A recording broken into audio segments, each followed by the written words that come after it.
I'm a biker, true and proud, ride an iron horse that's free and wild. A biker, true and proud, admitting I'm scared is not allowed. I may not look so mean and tough, but let me tell you so, I'm no powder puff. What it takes to ride, well, I got the stuff. I got what it takes to ride. Got what it takes to ride. Got what it takes to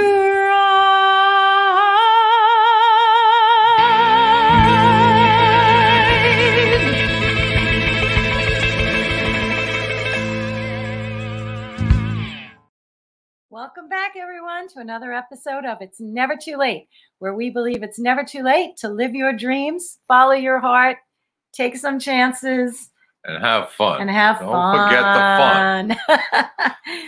When we finished up last week, we were talking about the wonderful things in upstate New York that most people don't know about or see, even if you're from New York. Oh, around church. Yeah, we left off with Our Lady Queen of Martyrs, which is the birthplace of St. Kateri.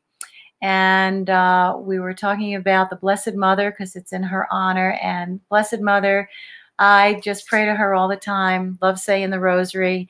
And I had always wanted to record Franz Schubert's Ave Maria. And I finally had the opportunity to do that a few years ago. This song is on my gospel album called How Can I Keep From Singing? This is Franz Schubert's Ave Maria.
What a nice song. I think that's one of the prettiest pieces of music ever written. And the Blessed Mother's always watching over us. As a matter of fact, when we went cross country, we kept a picture of Our Lady of Guadalupe in my saddlebag because Our Lady of Guadalupe is the patroness of the Americas, and we went over all around America. So we had that picture with us, and that picture was in the video. Anyway, thank you, Blessed Mother, for watching over us. We are going to continue talking about upstate New York and all the wonderful things there are to do up here, one of which is going to Woodmans Field Days in Boonville, New York. Oh yeah, we had to give up a camping trip because it's the same weekend. Yeah. But wow, that was so much fun. That's all wood. That's all wood carving that you do with chainsaws. You can see there's bears on the ends. There was a ton of them there. There was bears coming through logs, and there was a bar that was made with a bear sitting at the end. It was just a fabulous array of stuff and done so well. But the competitions there is really the main event. So what they do is the lumberjacks and lumberjills, the women too, compete. The lumberjills. They have all that competitions with the speed cutting, with the chainsaws, with the outboard motors on them or something. But they're crazy fast, and they're chopping down the trees. And they didn't actually have trees there, but they had poles, just where they're all the same size. They had to drop a pole on top of a beer can. All kinds of good stuff like that. Yeah, they had to angle it when they were cutting it. They had to get it so that it went right, just to hit a little can.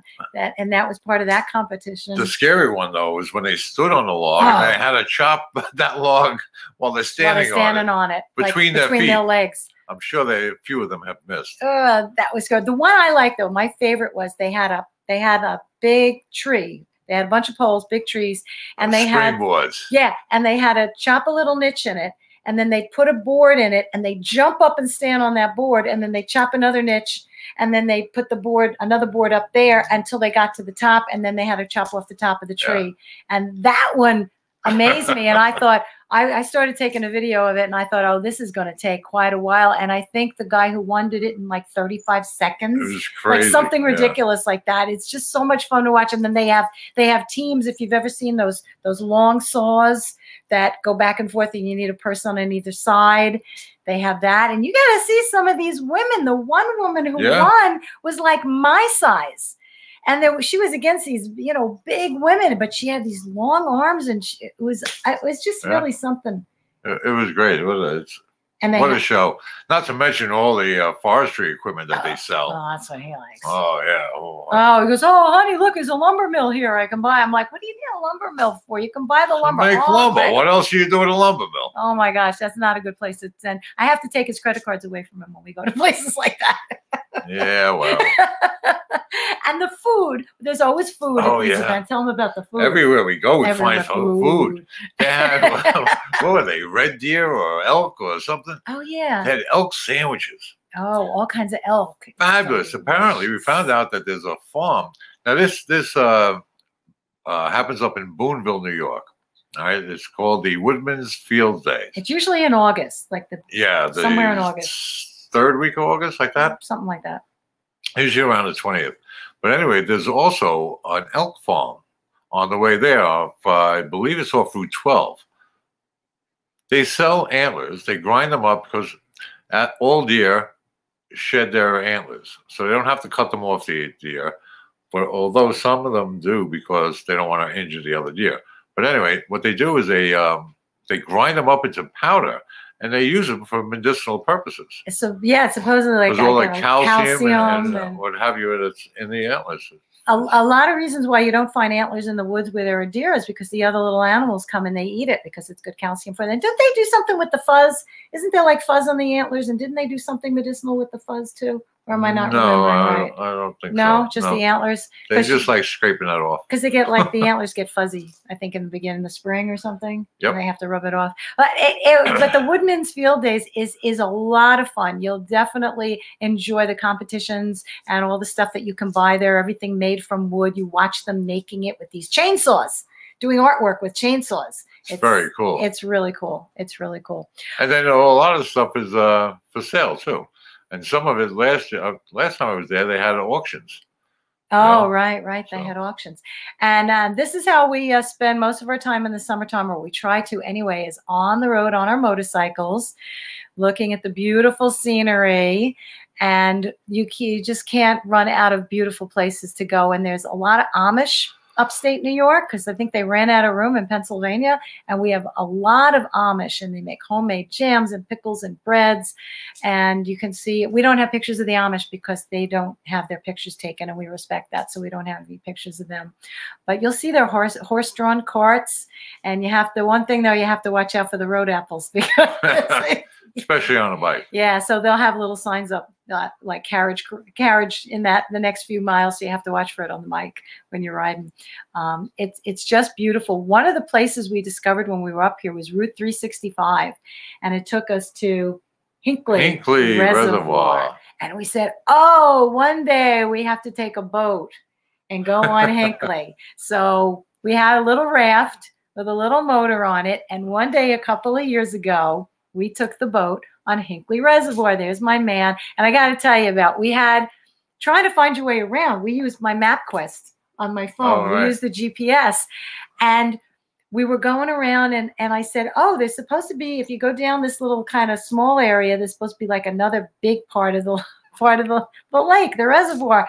So we go there, and we don't see anything. We see like land and flowers and rocks, and all of a sudden our motor, it hit a rock. We hit that rock. A big boulder. We're like, oh my gosh. And then what we realized. Luckily, it didn't damage anything. No.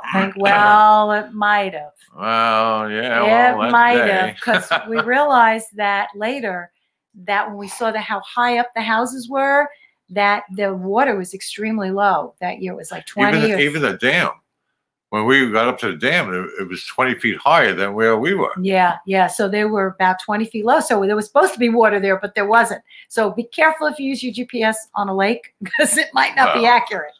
But so we're coming back, and we said, well, we're going to go fishing. They had a few different kinds of fish there, and we weren't catching. And that's my fish. I don't take it off the hook. My husband does that. I caught a catfish right by the dam. Right by the dam.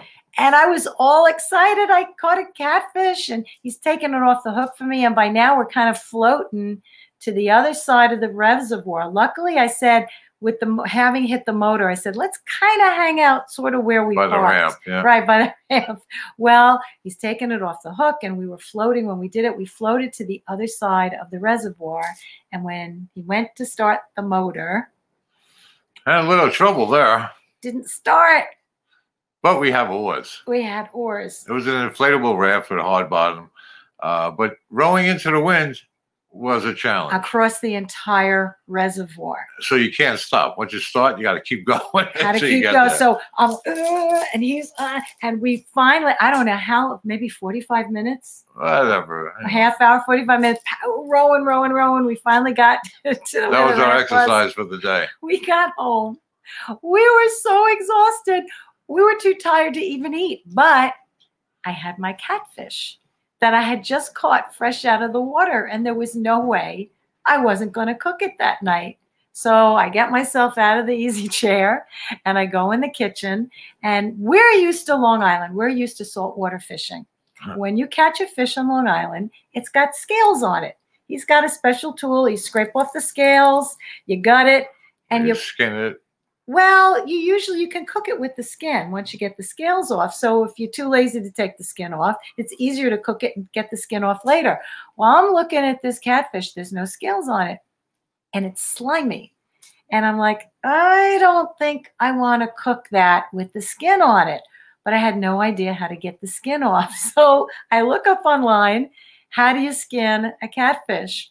And it says, well, find a tree and find a little broken off limb and put the head on that and grab it and pull the skin off. And I'm like, that's not happening. So I grabbed a pair of his pliers and the skin came right off. So pliers work on a catfish. Pliers, I got the skin off, and I got it in the pan, and I cooked it, and we got about like that much fish. But it was delicious, and I was determined we were eating that fish right out of the water. Well, it was fresh. It was fresh. But that was an adventure.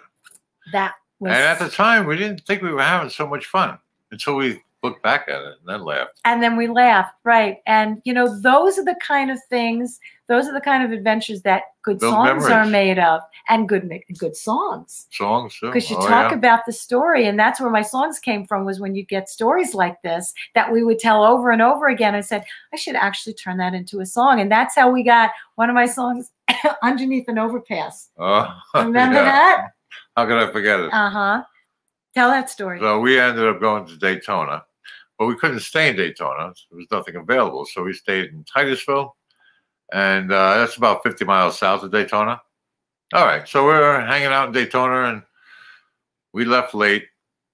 We're going back to our hotel, and it was raining. No, it wasn't raining. It was pouring. pouring. And it was windy. There was trucks, anybody pulling a trailer, all getting blown off the side of the road. And we were just dating, so I was riding on the back with him. Yeah, one of those rare times. Yeah. And so, well, my bike had a carburetor. So, of course, carburetor sucks in air. But when it's raining so hard, it sucks in water. He kept stalling out. So we stalled. Luckily, every time we stalled, there happened to be an overpass. So that's the Blessed Mother and our angels. So I was watching out. So we stopped under the overpass. There's, well, she wrote a song about it. I go and try and light a cigarette. Of course, my hands are wet because we just soaked, and my lighter doesn't work. And the cigarettes were wet in the middle. They were kind of like broken. So I found a good one. I finally get the lighter to work because I ride it on a motor It's bike. like 2 in.the morning. We're in the rain, the wind, and he's really nervous. And I'm feeling fine. I'm on the back with him. I don't, I'm thinking this is She fine. almost didn't make it back from that trip. We're under the overpass. It's pouring rain. We're looking at the rain coming down on either side. He's got this bent cigarette in his mouth that's wet in the middle, and his lighter wouldn't work because the lighter was wet. And he's like this and this, and he can't get it. And all of a sudden, a drip of water came right off that nose, right onto his cigarette. And I went like this, and he looks at me and he goes, "Don't." I lost it. I was cracking up laughing. He was going to kill me. I'm surprised he didn't leave me there under the bridge. So we had to write a song about it. But anyway, we were talking about Hinkley, and those are maybe I should write a Hinkley song about those kind of things are what end up being the most fun stories, and what ends up being my fodder for my songs. So what we've decided is, instead of waiting to laugh, when something unforeseen happens, we start laughing at that moment. Right. Instead of saying, one of these days we'll think about this and laugh, we'll just say, well, why wait? Why wait? I'll just laugh now. now. So that's what I was doing. See, I was ahead of my time. You see, I was laughing under the Anyway, we'll get back to upstate New York. We went to Letchworth State Park on our first anniversary. We rode there, and it was really pretty. There's beautiful waterfalls, and there's that's called Genesee Falls. And someone took a picture of us, and we just walked around, and it was just a new place to explore. Yeah, it's just one of those really pretty, peaceful places. Bring a picnic lunch and sit under the trees and look at the beauty. Upstate New York is just full of beauty. It's mountains, and it's a lot of waterfalls and a lot of streams and lakes. It's just a really, really peaceful, beautiful place. If you're looking for a place just to go for a long weekend, upstate New York is fantastic. So that's one of the places we say Letchworth. And then we went, I think it was the same day, the same trip. We went to Glens Falls. We figured, let's go check out those falls. And when we went there, that day was like in the 90s. Oh, yeah. It was hot because we got married in July. So we're celebrating. We go to Glens Falls, and there's a little stone bridge that you go on. There we are on the stone bridge. And you walk across that. There's a little rivulet. A lot of steps in that place. And you have to really be ready to walk. Steps, stone steps. But you get to see all these falls. We only did a few because he was like, I'm done. I'm hot. I'm sweaty. So we went up to the first set of falls that you could touch because I wanted to get to a stream where we could sit in the stream. That's actually behind a waterfall that you could touch the water coming down. You could touch the water, and we just couldn't wait to get there and just get. We had to cool off. We had to cool off. We were so hot, and of course, when you're on a motorcycle, the engines are hot. Your legs get hot, and we just couldn't wait. But there was no place you could walk in the stream, so we just kind of went to the first waterfall. Said, okay, we saw it. We splashed some water on ourselves, and we got back on our bikes to ride. Yeah, back. but you remember what happened on the way back? No, what? Before we stopped at that bed and breakfast, No, we had to stop under another overpass. Did you ever look at your radar and see pink coming towards you? You know how they have the green and the blue and the yellow, all the cloud colors? The weather radar. We saw pink. Did you ever see pink on a radar? So here we are, parked under this overpass. Another bike pulls up. He stops. Thunder. And we waited. I didn't know if the bridge was going to stay there. Thunder, lightning. It started coming down really heavy. We're on the bikes. We pull out and we take out the radar, and there's green, and there's red, and there's this little bit of pink that was right on top of us.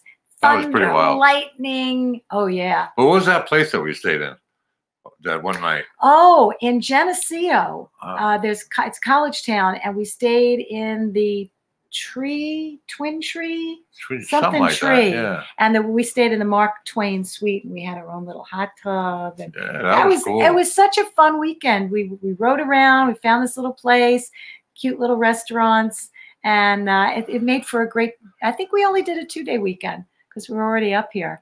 Yeah. And that was just a great way to celebrate our first anniversary, doing all the stuff we love, and riding some more. And where did we go after that? Oh, on our was it our second anniversary? I think it was our second anniversary. 7th Lake? Yeah. We decided 7th Lake. We were going to ride our motorcycles to 7th Lake. We had a friend who had a little cottage there, right? Log cabin there, right on 7th Lake. It's part of the Fulton Chain Lakes, and they're numbered, and some of them are attached. And we passed by this place when we had stayed with our friend one time. Well, what happened was the day before, we're at our friend's log cabin. We're sitting in the backyard, we're barbecuing, having a good time. And all day, we're watching these seaplanes land and take off right behind the house because he's obviously on the lake.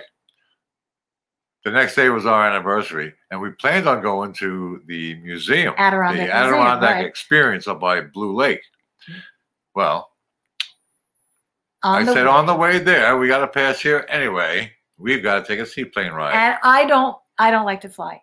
It makes me nervous. I don't like it but it's our anniversary. That's how we got, and he got me onto a helicopter on our honeymoon, but it's our honeymoon. He got me into a helicopter over the Grand Canyon. So this is above 7th Lake. He got me into this thing. He's sitting up front with the pilot. I'm in the back, white knuckling. I had grabbed the back of his seat so tight. My knuckles, I think, were turning white. My fingers were hurting. Every time, I mean, it's bumpy. Those things are not like when you're in a 747. Those things are like this, and I'm like, oh. No, anything goes wrong, and they just glide. So I thought, well, maybe I'll feel a little better if I take a picture. So I took this little movie of part of the ride up there, and here's a little video of it. Wasn't that fun?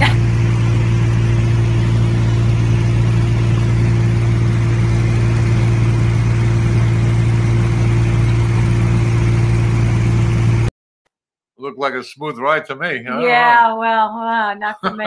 Not for me. But that part of it was. And you could see Old Forge from up there, which is a really great little town. They've got so much there. Big Moose. Because Big Moose River. Yeah. And you see the whole lake. And it really was beautiful. I mean, I'm glad we did it, but I'm glad I'm on terra firma. Yeah. I can't wait to see what he's got in mind for our next anniversary. And the landing was pretty good, too. Yeah, the landing on the water. He was great. The taking off was great. The land, it's just when you're up there, it's kind of like it feels the wind. But it was really fun, and I'm glad that we did that. It was a wonderful way to celebrate our anniversary. And then we continued on after that, and we went to the Adirondack Experience in Blue Mountain.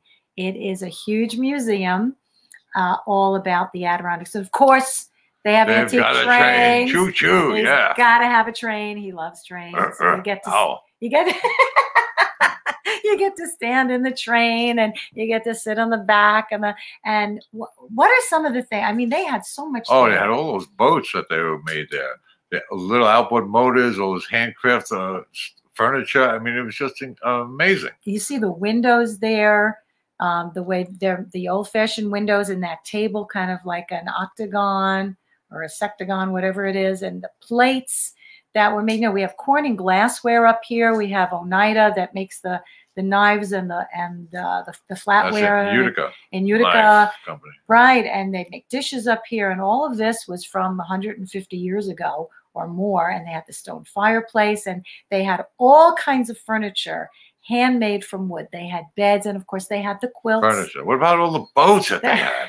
The boats, if there's a boat, he wants to see the shapes and sizes, the little ones, the big ones. Oh man, all the outboard motors. And every year they have a special exhibit, which we didn't get. They didn't have it open, or we didn't have time, because we spent like a whole day there and we still didn't see everything. And we didn't have time to go back, but they'll have like a whole special exhibit either on boats or whatever. And then show him the one day we went, they had a... Well, they did have an exhibit. There was a guy working on stone.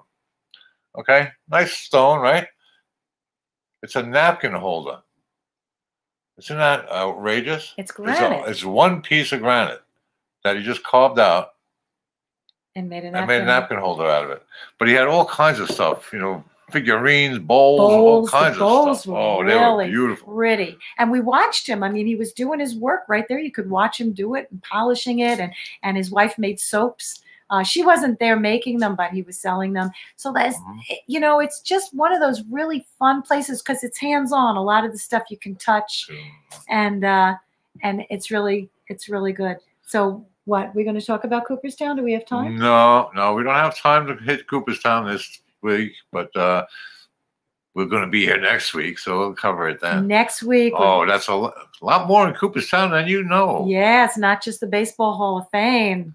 There is. Should we give them a... There's a... No, we're going to tell you next week. Well, it's all right. We'll tell you next week. It's a fabulous place, Cooperstown, and we'll tell you all about it next week. So till then, take care. God bless. And remember, it's never too late to follow your dreams. Thanks for watching. There was a dream, such a dream, just a staring at me, the stage on which I will be singing my song. Yes, I know.